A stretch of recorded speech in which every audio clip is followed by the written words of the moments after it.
I couldn't handle it anymore.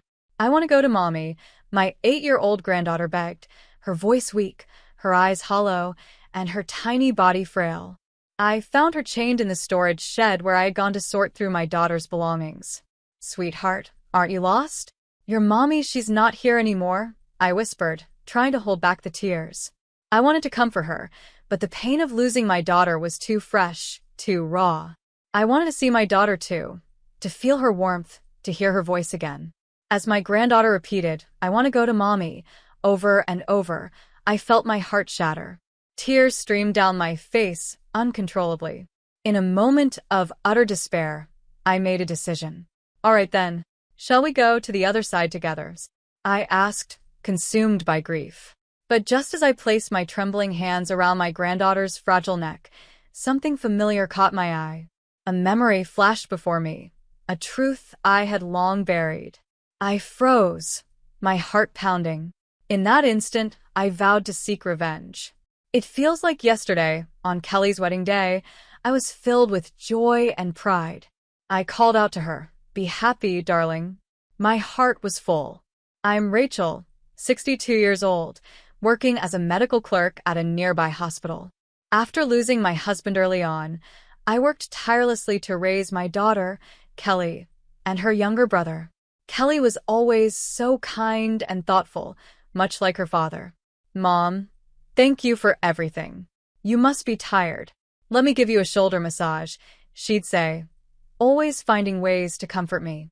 When Kelly grew up, she started an online shop, doing well enough to save a good amount. A few years ago, she married James, an elite company employee, and soon after, they were blessed with a beautiful daughter, Joyce. My son also graduated from university, became a company employee, and started his own life. I thought I could finally relax a little, now that my children were grown and independent. But one hot summer day, Kelly came home with Joyce.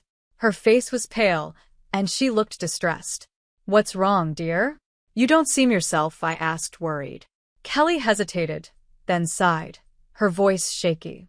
"It might just be my imagination, but I feel like James has been acting cold towards me lately," she admitted. According to Kelly, James would come home late, reeking of alcohol, and when she tried to talk to him, he would yell at her to be quiet or, worse, ignore her completely. Sometimes, he'd lose his temper and hit or kick her. He even says he doesn't need to contribute to our expenses anymore, because I have my own income. He claims he's saving his share, but he won't even show me the bank book, she said, her voice breaking. "That's troubling," I responded, my heart sinking. "I wonder what's gotten into James. It must be hard for you." Kelly bit her lip, her eyes welling up with tears. She had always been so strong, so patient. Seeing her like this, so broken, hurt me deeply. My daughter was suffering, and I felt helpless. But things would soon take a turn, and the pain would turn into a resolve I never imagined having. A resolve for revenge that would burn brighter than my grief. I gently said to her, "Why don't you try living apart from him for a while? If you want a divorce, you can always come back home. You and Joyce will be safe here." But my daughter didn't agree. "Thank you, Mom, but I think I'll give it a little more time," she said, her voice tired but determined. "Talking to you has helped me feel a bit better. I'm okay, really. I just can't make any quick decisions with Joyce to think about." She forced a smile, trying to reassure me, even though her eyes betrayed her worry. "Besides, James used to be kind. Maybe if I try harder, he'll go back to how he was before. I'll give it a bit more effort," she added, her voice trailing off. With that, Kelly left with Joyce, looking lonelier than ever. If only I had taken her concerns more seriously that day, maybe things would have turned out differently. That decision would haunt me forever. A month later, I received a sudden phone call from James. His voice was cold and matter-of-fact. "Kelly is gone," he said flatly. "What do you mean, gone?" "That can't be true," I shouted, unable to process the words. James claimed that Kelly had taken her own life by jumping into a waterfall, and she had taken Joyce with her. He mentioned a supposed suicide note, typed on her computer, saying, "I've lost confidence in living. I'm leaving with Joyce." I was in shock. My beautiful, kind daughter gone. But before I could even react, James's words cut me deeper. I lost my daughter because of Kelly. What are you going to do about it? His tone was accusatory, filled with bitterness. What do you mean? I stammered, barely able to speak through my grief. This is your fault, he snapped. Kelly became this way because of how you raised her. She turned into such a terrible woman, dragging her own child into this. Isn't that on you? My heart stopped. How could he blame me for this? My mind reeled from the shock of losing Kelly, and now James was accusing me of being responsible. If only you hadn't raised her like that, James continued, his face twisted with anger. And to make things worse, Joyce's body hasn't even been found. I don't care about Kelly, but my daughter Joyce, I just want her back. The pain of his words was unbearable. And then, as if to add insult to injury, he told me something even more horrifying. He had already cremated Kelly in a private funeral and scattered her ashes at sea, all without telling me. It would have looked bad to the public if people knew, he said coldly. How could you do that? I screamed, pushed to the edge of despair. I didn't even get to say goodbye, to see my daughter one last time. The grief and helplessness overwhelmed me. I couldn't eat, couldn't sleep, couldn't focus on anything. I took a leave of absence from work, but even then, the pain wouldn't stop. Every day and night, the images of Kelly and Joyce haunted me. The tears wouldn't stop flowing. 2 weeks later, James called again. This time, his voice was filled with impatience. I need to move on, so I'm going to start sorting through Kelly's things. I'm throwing everything away. The thought of him discarding her belongings like they meant nothing tore at my heart. I couldn't let that happen. Please wait, I interrupted, my voice trembling. Let me do it. Please let me go through her things. James didn't argue. He simply hung up, leaving me to pick up the shattered pieces of my heart once again. I wasn't there for my daughter's final moments, but at the very least, I wanted to be the one to take care of her belongings. James wasn't happy with my request, but I couldn't back down. It was far too soon, only a week after her death, to start sorting through her things. It didn't feel right, and I had a nagging feeling inside me. My daughter had come to me when she was struggling, and I couldn't fully trust James's intentions. I needed to see for myself if there were any clues or explanations about what had really happened. Unable to sit still, I went to my daughter's house the next evening. I couldn't reach James on the phone, so I decided to wait outside. The hours dragged on, and even as the night deepened, he didn't come home. Feeling uneasy, I tried calling him again, but this time, I was met with a sudden outburst of anger. It's so inconsiderate of you to show up unannounced. I'm working late today, so go home. Didn't I tell you I would handle Kelly's things? Don't ever come to my house again, James barked. I'm sorry to bother you when you're busy, but Kelly gave me a spare key in case of emergencies. Couldn't I use it just this once? I asked, trying to reason with him. Of course not. Jeez, what a pushy old hag. I'll sue you if you even think about stepping foot in here, he shouted, his cold words cutting through me like a knife. He hung up abruptly, leaving me standing there in shock. I didn't have the courage to enter the house without James's permission, so I started to leave. But then, something strange caught my attention, a foul smell, like rotting garbage, coming from the backyard. An unsettling feeling washed over me. What could that be? I followed the smell to the storage shed behind the house. As I walked closer, a wave of dread settled in my chest. Peering through the small window, I saw something moving inside.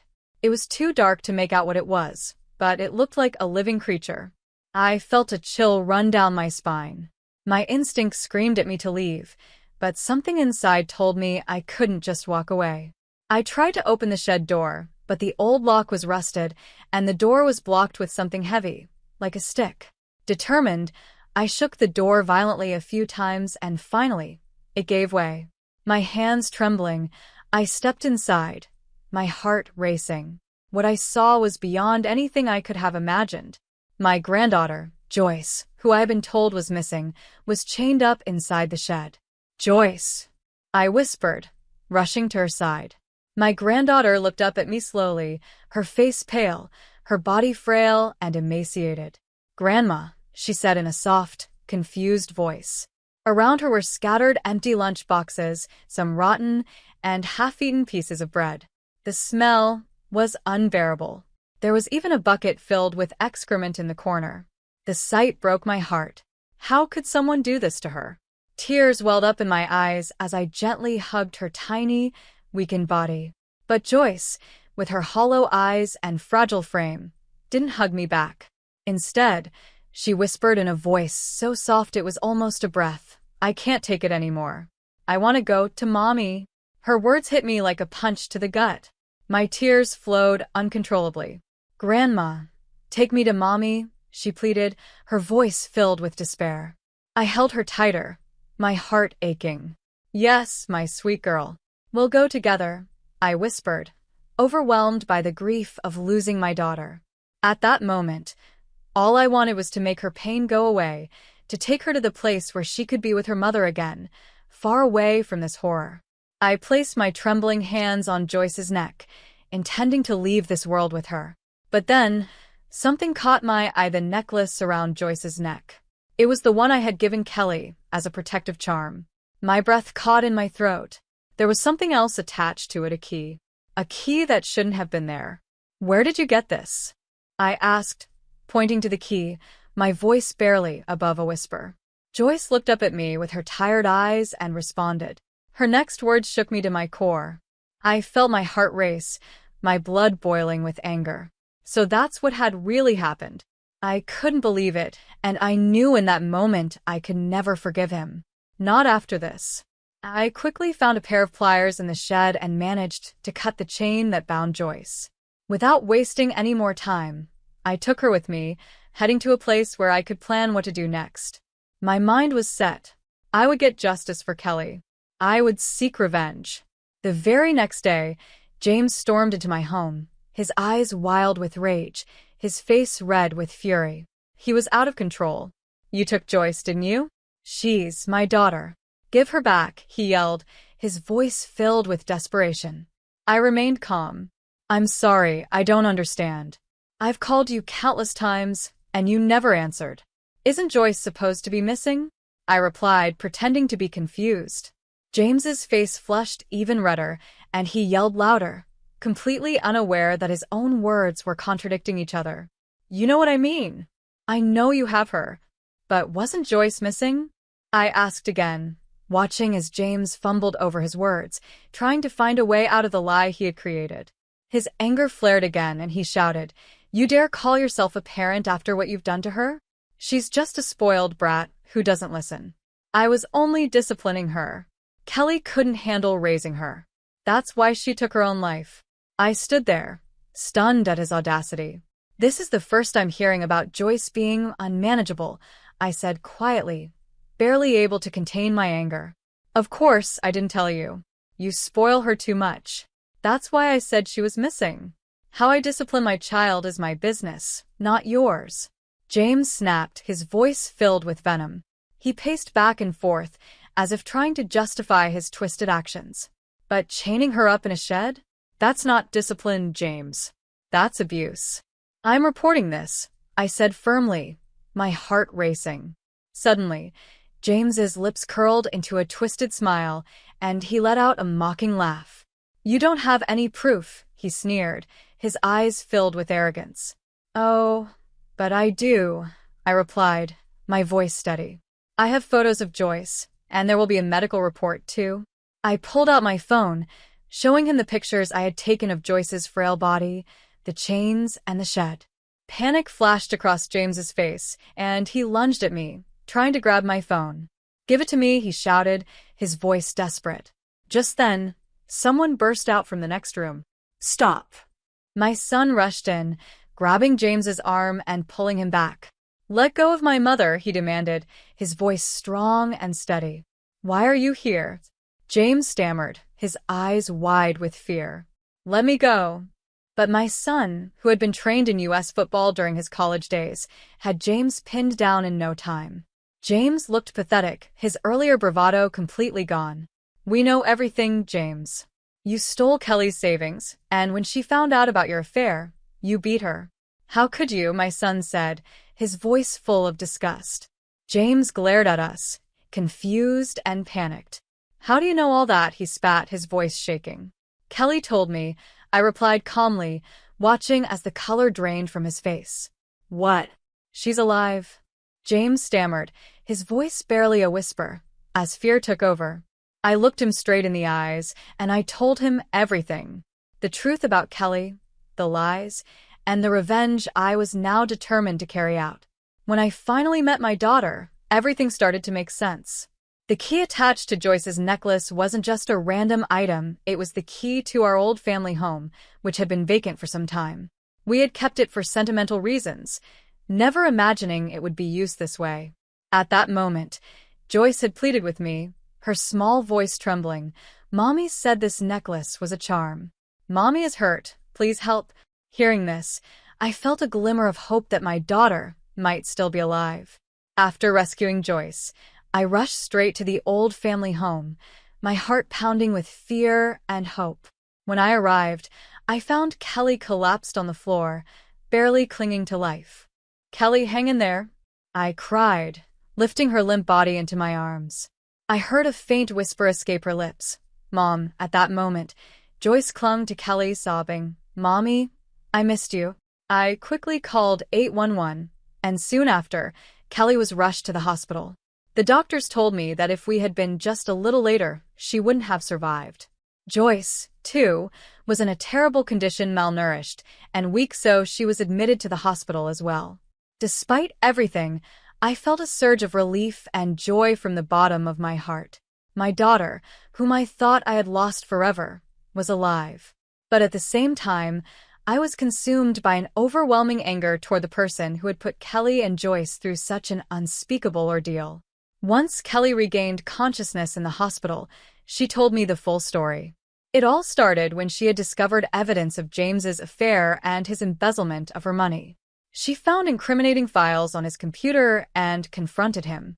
But instead of apologizing, James flew into a violent rage. He beat and kicked her, injuring her severely.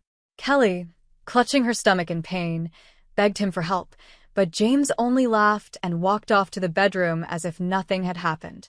Knowing it wasn't safe to stay in the house, Kelly decided to flee.